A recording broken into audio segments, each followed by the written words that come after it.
This clip is brought to you by SaveWithConrad.com.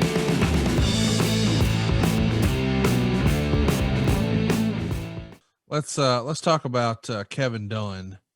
It makes the newsletter that it's you and Kevin Dunn who are being put in charge of figuring out this WCW roster and front office staff. Is that the way you recall?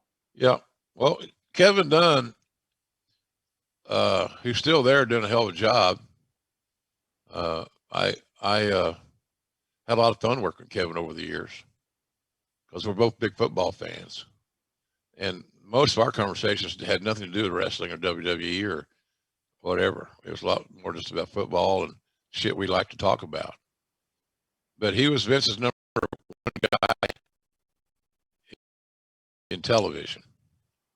And JR was Vince's number one guy in talent.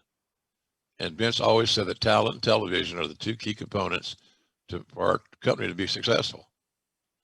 So he just picked us two top guys and had confidence that we could kind of muddle through these things. It just wasn't, you weren't really sure. The other thing that makes it tough, Conrad, is that here's a bunch of guys that we're going to bring in, and we know that their motivation is to get a job and get paid. How many of them really want to be here? How many of them aren't burnt out? How many of them are ready to regroup, hit the restart button? And that you can't get that in a computer survey or a tweet or a text or a drag here, click there, check this son of a bitch. You got to work with them. But Kevin and I, that's where I hired Laurinaitis as an agent, or my assistant actually, assistant in talent relations. I hired Finley and all these guys as agents, and they were good. And I still think the world of all those dudes. But Kevin and I, that was our charge, to put a plan together to present to Vince. We were not going to go in business for ourselves. That's not what he wanted. He wanted to plan. He wanted to plan on how the TV was going to be handled, edited, taped, a plan for what talents we're going to try to utilize.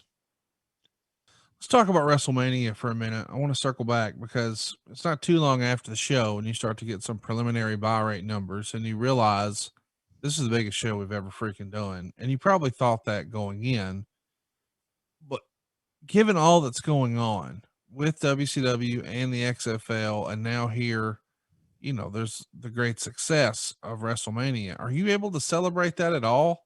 Or is there too much going on where there's no time for attaboys? No time for attaboys. If you did, they were like ships passing in the night. Good job. Thanks. Good job for you.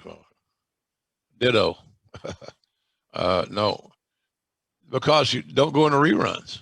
Right. You don't have an off season. It's fresh. It's fresh premieres every week. That might be oxymoronic. But nonetheless, you know what I'm saying? First run television. So, and the payroll never stopped. It's not like you said, well, you know what I'm going to do? I'm just going to take 1 week off on the payroll. Here's what that would have meant. Every talent on the roster would not have gotten a paycheck that week. And if you're trying to make ends meet, you got family obligations, it can't be done. You can't do it.